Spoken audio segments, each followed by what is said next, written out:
cut and paste.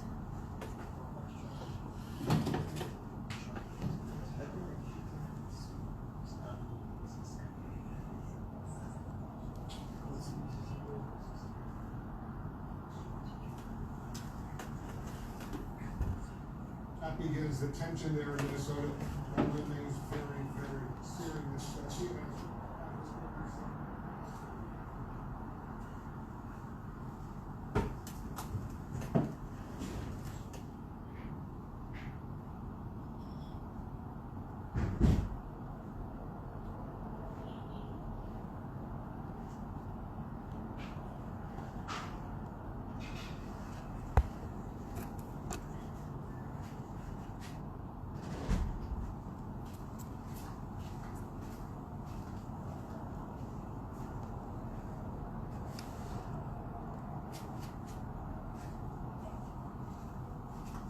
Doesn't come on yet.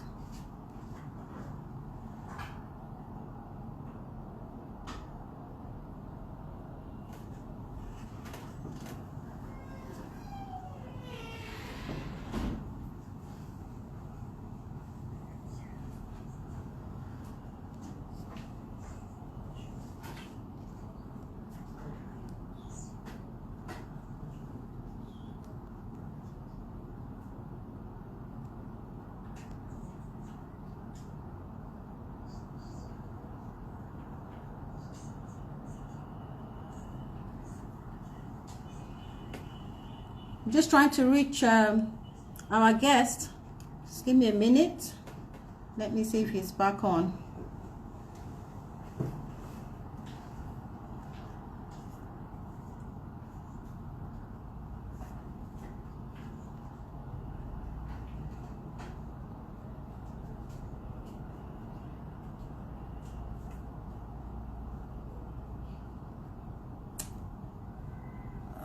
Okay.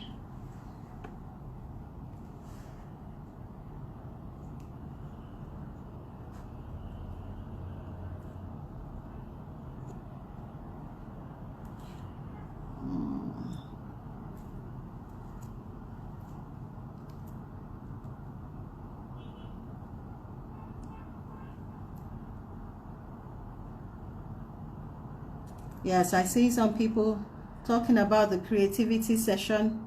Thanks for joining. Okay, I think we found him. There we go.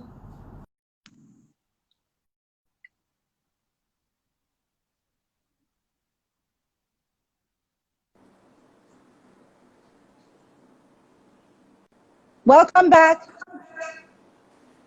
Thank you, ma'am. Thanks for having me. Well, can you hear me? Okay. All right. Great. Okay. So it was a very interesting topic you were on right there. We were talking piracy. We were talking intellectual property. So please enlighten us the more. Okay. So the point I was making was that until you begin to sort out those piracy issues, and though everything has gone online now, even online, you still have to respect people's creative talent. Let's take it. So you have people now who are making a lot of skits. So they go back to the 80s and 90s and they pick Night of a Thousand Laughs, and they're watching all the jokes that people have cracked on Night of a Thousand Laughs, and they're turning them into skits without giving the person who created the joke some any credit. Some credit. Okay, so what you then do is, as you do that, you are saying to the people who are watching you online that this is my creativity, and people are watching it and saying, "Oh, this guy is funny." They're not saying he's acting a script that somebody has cracked as a joke, and because you're monetizing, especially if it's on YouTube and you're monetizing the skits, then you should pay the person that had the idea from the start. Don't forget that. Is that what you call the royalty? Yes. No, you have to just, royalty is when you have That's an a different idea one. and it keeps bringing money to you. But this one is, you have to pay for the permission to use that content. But that is a matter for another day. We just believe that you do not jump into people's archives and pick the story. It is not the Bible. It's just like a pastor now will just take a Bible quote and use it in a sermon as if he was the one that wrote it. But that is okay for the Bible. But when you go into the biblical comedy Bible and move jokes that Kofi had done, or jokes that Mohamed Danjuma did, and you turn it into a skit, and people are watching the skits. Now, the people do not know the background history of the joke that you have told, or that you are turning into a comedy, and people need to pay. Though, I'll tell you where the problem actually started. In 1996, Oprah Williams came to me and said he was organizing a Night of 1,000 Laughs and he wanted me to be part of it. And I said, okay, so we're doing Night of 1,000 Laughs. He said, yes. I said, what jokes would all the other people be cracking? He said, they'll crack jokes. I said, hope they're not going to be cracking my jokes. He said, they'll be cracking your jokes, but let's just move on. So we allowed it. Wait, I'm coming. So we allowed it. In fact, one of my guys then, a Ferry of Zako, barrister Ferry of Zako, said, Ali, may they crack the jokes. May they crack the jokes. Because if they crack the jokes, they still promote you. They still promote you. So, and then he said, look at American Idols. All the people that come on those talent shows sing the songs of greats.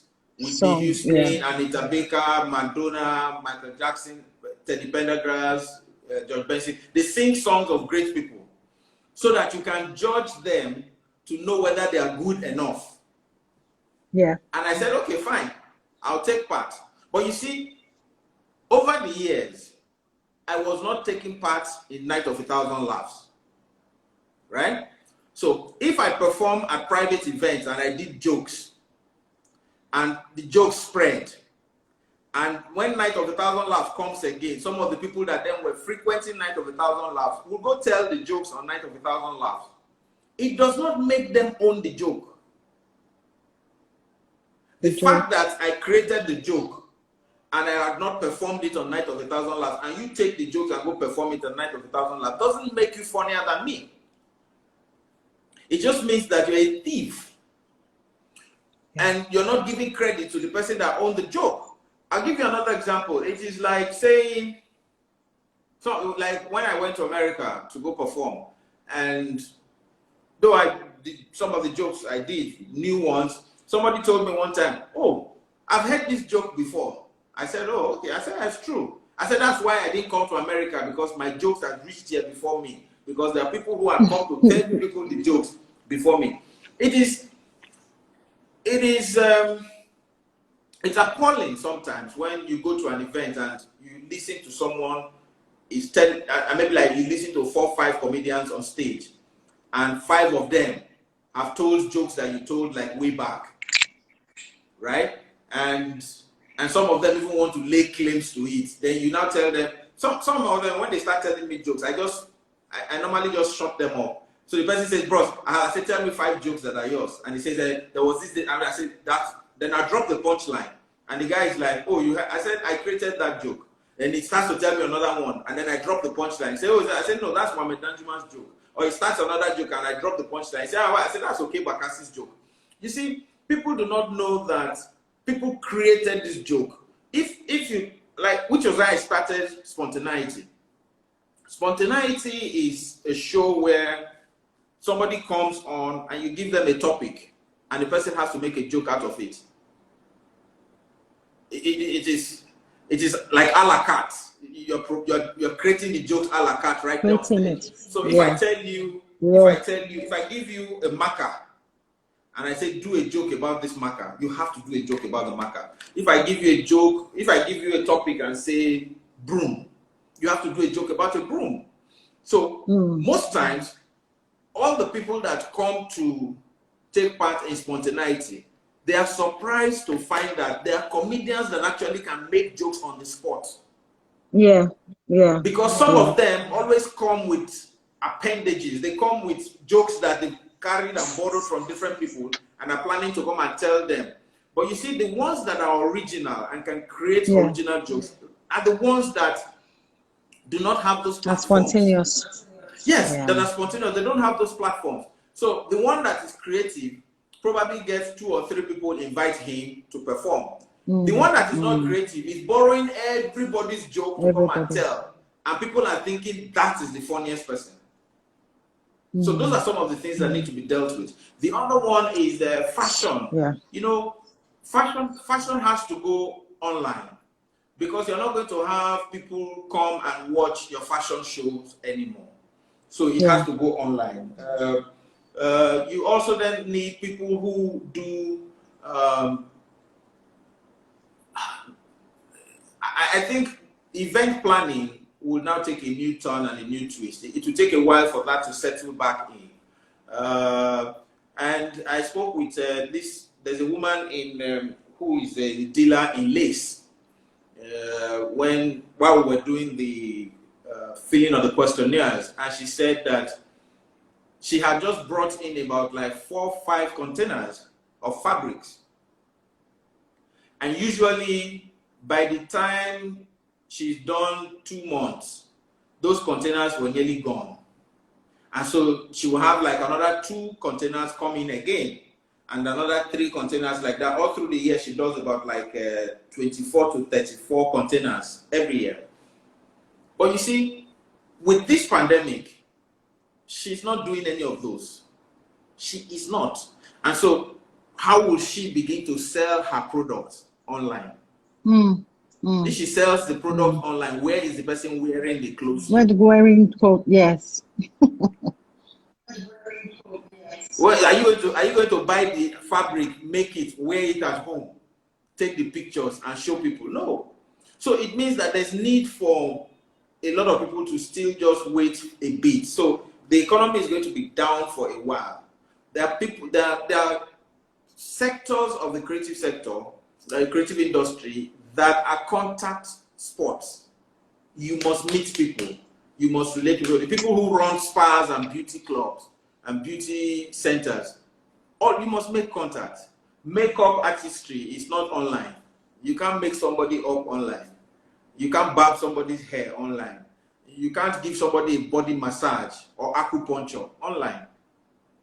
So some of all these things still need so there's what you're saying essentially is need for, even in the creative industry, for diversification, to look into the areas where contact is still possible. It could be limited or it could be reduced, but at least you can push as much contact and create generate revenue from there. Sure. There's for instance, how would you do Big Brother? The Big Brother show, how would you do it? Because Big Brother, you have to do an audition. And we see how people normally do the audition. So there is like 3,000 to 4,000 people who come to the place, and then they select the people that will take part in the house. And when you so it can be done virtually. So you're going to do it virtually. Would it give you the crop of people that you need? Okay, but at least you still select some people anyway, and you put them in the house. When you put them, you would have done your testing and all of that stuff. And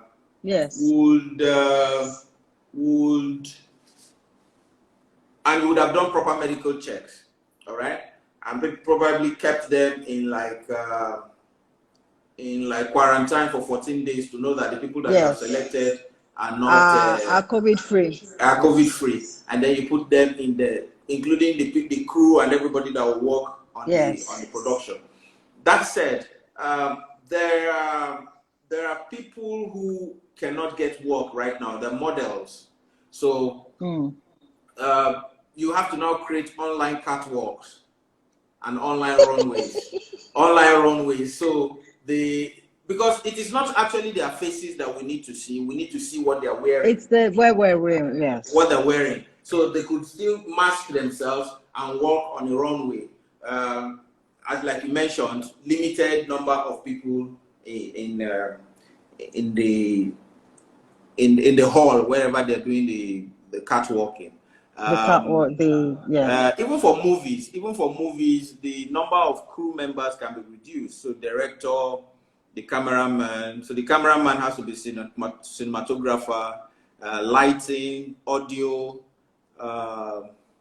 floor manager, continuity. So maybe and a lot like, more in software building, in apps. Because if things are moving to the virtual space, yeah. then the resource must be driven into that space as well. Oh yes. That's why you find that nearly every television station now is online. Nearly every television station that knows its worth is online, because they know that you are limited by terrestrial dictates. You are limited by terrestrial dictates, and that means that if you are given license to operate in Lagos, you can't operate in Abeokuta, you can't operate in Kaduna. But if you put it on a platform that can be seen across the world, then you can be seen everywhere. So that's why a lot of people are getting apps, and that's why people are going on YouTube, and people you can also click to watch live on the net. So television stations can do that. When you have, instead of have like 3 presenters in a show, you then reduce it to 2, so that there is space between the 2 presenters. Social distancing is one of the worst battles that the creative sector is going to fight. But with time, with the requirements and instructions that have been laid out, and guidelines that have been laid out, I think people in the creative industry can find a way. Okay, sir. So we had a discussion with Latif Adedimeji before this session started, before your session. And he was talking about how he's able to drive values regarding the modalities of the business that he does, the industry, understanding theater, decorum, and the context within which they express what they do. Now, my question is this: because we already are beginning to develop this content, and we've started moving to this Insta Live, we're already doing Zoom meetings. As you start to prefer solutions on the platform that you have been called onto, both on the federal and the state level, can we look at opportunities of taking conversations, having that conversation advantage into those spaces as well? Even if you're taking this engagement to TV, is there anything that can be done with Netflix, and all the HBOs, so that the content that we're developing, the local content, is good enough and conversations can be done on it? Well, the only thing is that Netflix will give you some standard requirements. Your movie must be shot in minimum of 2K. I think they're even pushing to 4K because so they 4K. So they want your movie to be in 4K, and that excludes a lot of people who have practitioners. Who have shot their movies on HD or shot their movies on 2K. So it means that going forward, you have to shoot movies that Netflix can accept. You also then have to work towards being commissioned by Netflix to shoot certain movies, because Netflix can shoot movies. They can pay you to shoot a movie that they want to air on their platform. The other thing is, you will notice that this issue of Netflix limits viewership. It's not everyone that has enough bandwidth and data to watch Netflix.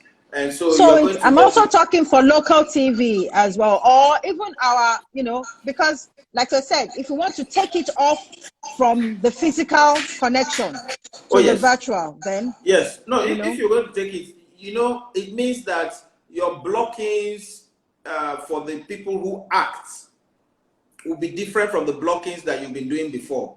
It will mean that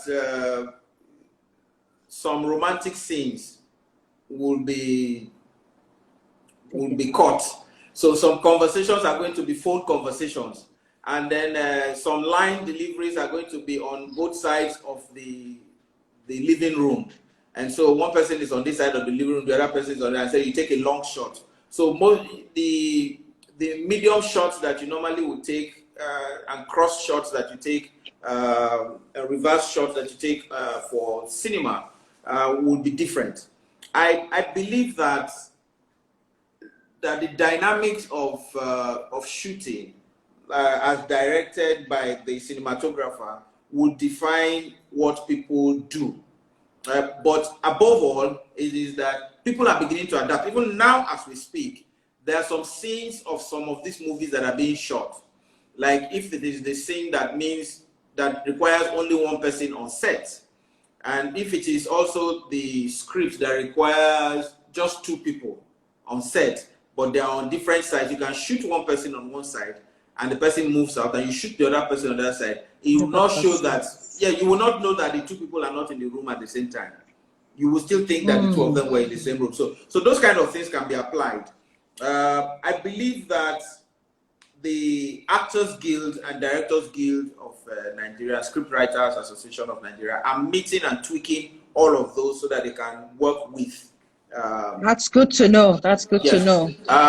Okay, somebody just came on now that I needed to mention. We did the 100 years, 1 year in office of Sanwo-Olu yesterday. Yes. And there was social distancing, but you would notice that it's an adaptation of a celebration anyway.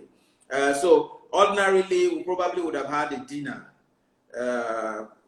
and invited all stakeholders, but it was a photo exhibition, and about the limited number of people that were allowed in, and everybody took a tour with the governor, and governor was pointing out, this is how we started, this is what happened, this is what, and then went through all of that. And when that group finished, they left. Another group came and did their own tour and left. Another group came and did their own tour. And I saw somebody, the Bolaji, the guy that built the set. It was his, it would probably have been his first set in a long time. And he's not alone in that area. Space. So it's biting a lot of people. A lot of people are suffering. This social distancing thing has affected a lot of business. Okay, yesterday Bobby was the MC, and you could see that Bobby was nearly just one of the people because of social distancing. Not so much can be done, not so much interaction, and that is what a show is all about.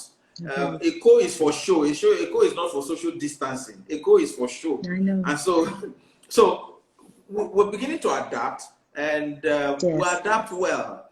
What it just means is we'll begin to make it piecemeal, as but the service will still be rendered, but not rendered to lots of people at the same time. So instead of that's why we have you there. That's why we have the resource and the people. Yes, that's why we have you alongside the human resource that have been put together for a time like this. Maybe that's why there's this slowdown. Sometimes when things are going too fast, it's difficult to keep up. And right now there's a deliberate slowdown, and a proper structure or infrastructure can be put to place. The thing is that even in the days of the Bible, you move from a particular level of provision of service to a higher level of provision of service. And one of it was that when David's brothers will come and gather around the well after fighting and all those stuff, and they're spreading, and they're gisting and talking and all the, because the well back in the days was where people would gather after a long journey. And so they just gather to either give their flocks water, give the camels water for those ones who are going across the Mediterranean, and then the the prostitutes and all of them used to just gather around all those waters, which was when Jesus met the woman by the well, because she would come by the well because she knows she will get customers. And in those times when the big brothers come around and they are all talking about their fights, the war, how they killed 48 Amalekites, how they killed 27 Persians, how they killed this one. David would just be in one side there playing his harp. And so as he was playing the harp, he was providing a service that not many of them knew. He was calming nerves. And so he was playing that harp. But you see, the platform of the well now moved to the palace because somebody saw there was need for that in the palace. So this is what would also happen to this. It will be that people have seen that, okay, because we have this pandemic, let's find a way to upgrade the platform where this is held. So you have been limited to Eco Hotel. Now take the same stage play that you were limited to Eco Hotel or Muson Center and put it on the platform that will be seen by 2 billion people. Somebody else, All right. So that is exactly what is going to happen. So we're cultivating that, we're encouraging that, and some of the reports that we're putting in is suggesting how government can create those platforms. One is a lot of our artists have been limited by exhibition. Now you can't exhibit a lot of your artworks anymore. Right? So we're suggesting to government to create those platforms so that people can put their artworks on those platforms for everyone to see. There are musicians who every time there's one worried, okay, if you're worried, he just released his song now. And he's one of all those people. Ordinarily, he will be running to radio stations now to say, play my song, please play my song. But now he's driving it online and probably will reach a lot more people than if he had gone to a radio station, because radio stations are limited by terrestrial reach. But online is limitless. So those are yes, I totally agree. And I'm so excited about the fact that there is still a way out.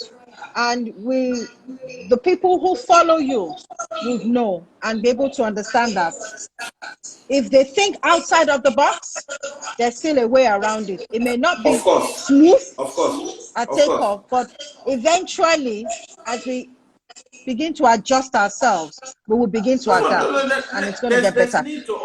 There's need to always think outside the box. If you notice, people who think outside the box succeed. People who are limited by the challenges are the ones that fail. I'm sure while Moses was saved, the reason Moses was saved in the Bible was because the mother thought outside the box. Oh, she thought inside the basket anyway. Okay, so it is she thought inside the basket instead of a box. And there are some mothers who would have decided, okay, well, there's nothing I can do. This one is a goner. But there's another person who now said, no, my son is not going to die. What should I do to make sure that this child gets the best? And so she thought of a way to a project, and she thought about all the angles. You know what happens with a lot of people is that now everybody's going online, everybody's jumping online. Oh, I want to go online. I'm doing my show online. But you need to then know how many people are you targeting? What are you giving to the people? Because the people online would want to see will be different from the people on your local television.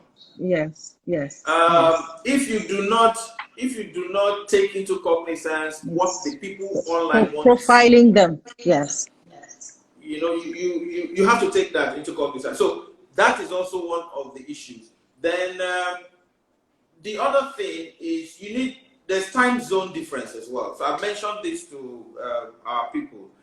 Because you are now going online, you need to know that there's a time that you put it on that some people will be sleeping.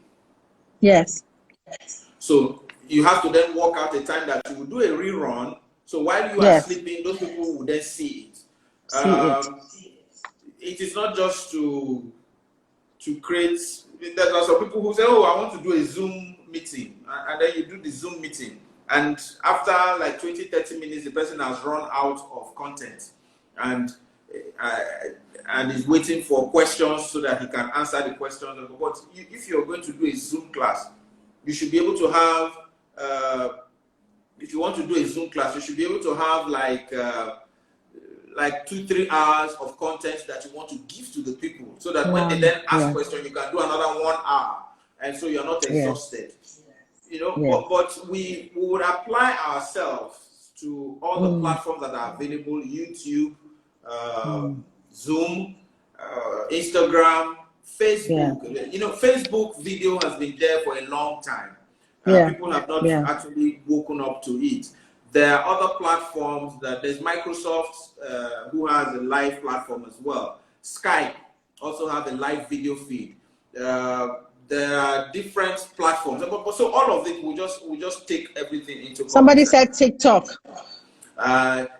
Yes, TikTok. Yes, not as engaging. Although I think it's short, but it's also useful as well. After a while, for a start, they'll start small. Even when Twitter started, Twitter limited us to 140 characters, and now so they've expanded it. Sometimes even Facebook at the time, those days, you wanted to load a video, you tell it the video is too long or something. Yes, so everything changed. Instagram has now done longer videos for you, so you can upload longer videos.